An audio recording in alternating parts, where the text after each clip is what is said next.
రామాపురం అనే గ్రామంలో తిమ్మయ్య అనే మంచి రైతు ఉండేవాడు.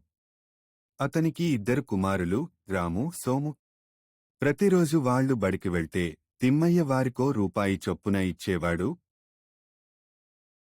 రాము తన రూపాయిని వెంటనే ఖర్చు చేసేవాడు.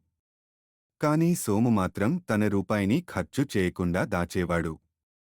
కొన్ని రోజులు గడిచాక తిమ్మయ్య ఆరోగ్యంగా లేడు.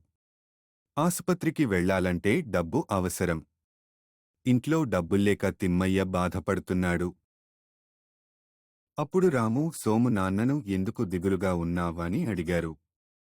తిమ్మయ్య సమస్య చెప్పాడు. వెంటనే సోము తన దాచిన డబ్బు తీసుకుని నాన్నకి ఇచ్చాడు. తిమ్మయ్య ఆశ్చర్యపోయాడు. ఇంత డబ్బు నీకు ఎలా వచ్చిందిలా? అని అడిగాడు. అందుకు సోము వినమ్రంగా, మీరు ప్రతిరోజూ ఇచ్చిన రూపాయిని ఖర్చు పెట్టకుండా దాచుకున్నాను నాన్నా. అప్పుడు అవసరమయ్యే రోజు వచ్చొచ్చని తెలుసు అన్నాడు. తిమ్మయ్య ఎంతో ఆనందపడి తన కొడుకైన సోము తెలివిని మెచ్చుకున్నాడు. రాముకి కూడా అన్నయ్యలా పొదుపుగా ఉండాలని చెబుతూ అతనికి చక్కటి బోధ